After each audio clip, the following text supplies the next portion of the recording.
Good evening everyone. My name is Dato Ayman Sharif S. Sakilan. Today I will discuss about colonial mentality and Filipino identity. This topic help us understand how our history shaped who we are as Filipino today.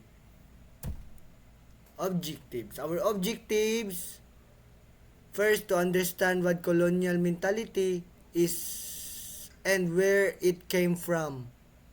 Second, to examine how our history influenced Filipino identity. Third, to analyze its effects on our society. And lastly, to promote awareness of our culture and identity.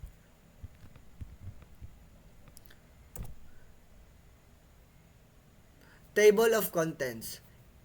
In this presentation, we will discuss colonial mentality, Filipino identity, and its effect on our society. Colonial mentality. Colonial mentality is the belief and foreign cultures are better than our own. In the Philippines, this developed because we were colonized for a long time by Spain and the United States. Example, isipin nyo mas gusto nating bilhin ng mga gamit na may tatak na made in USA o made in Europe dahil automatic sa isip natin na mas di kalidad iyon kaysa sa mga gawa dito sa atin. Kahit na maganda rin ang kalidad ng lokal na produkto. Colonial mentality. During Spanish colonization, Filipinos were introduced to Western religion and system, and many natives were treated as lower class. Then during American colonization, English, education, and Western lifestyle were promoted.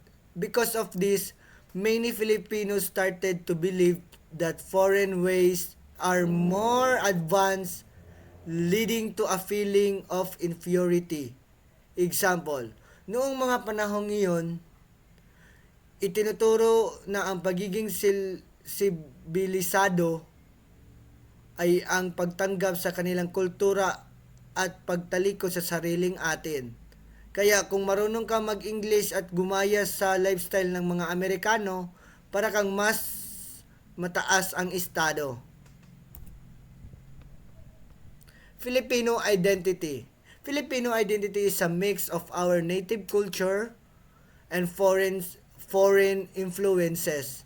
Before colonization, we already had our own tradition and system like baybayanin.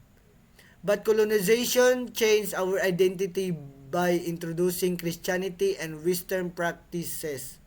Example, may sarili tayong sistema na nagsulat tulad ng baybayin, mayroon din tayong mga kaugalian, paniniwala at sining na natatangi sa ating bago pa man tayo sinakop. Filipino identity. We can see Filipino identity in values like strong family ties, hospitality, resilience, and bayanihan. However, colonial mentality still affects how some Filipinos see themselves. Effects of colonial mentality, identity, society. Effects on society. Colonial mentality is still visible today. Many Filipinos prefer foreign products and beauty standard because they think these are better or higher quality. Example, maraming Pilipino ang mas bumili ng imported na sabon, sapatos, o damit kahit na mas mahal dahil pakiramdam natin na maganda at matibay ito. Sa beauty standards naman, mas nakikita natin maganda ang mga mapuputi at may matangos na ilong na malayo sa natural na katangian ng maraming Pilipino. Effects on society. There also a preference for speaking English especially in professional settings. Because of this, local language are sometimes undervalued. This is can weaken our sense of national identity and pride. Example, may mga pagkakataon na nahihiya tayong magtagalog o gumamit ng ating lokal na wika sa mga business, meeting, o sa mga high-end establishment. Dahil pakiramdam natin mas professional o classic kung English ang ginagamit natin. Conclusion. In conclusion, colonial mentality is a lasting effect of the Philippines' colonial past. It continues to shape Filipino identity. While it brought some positive influence, it also caused problems like cultural inferiority and confusion about identity. By understanding its impact and promoting cultural pride, we as Filipino can strengthen our identity up and appreciate our heritage more. Key takeaways.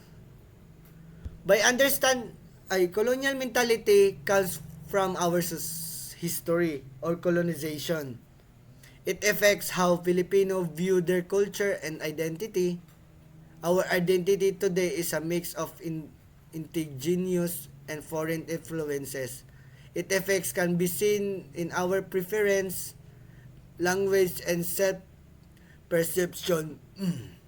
And mostly importantly, promoting cultural pride can help us overcome colonial mentality. That's the reference, Constantino, David EGR, Enriquez, VJ, Ocampo A, Survey LM. And thank you for listening for my report and goodbye.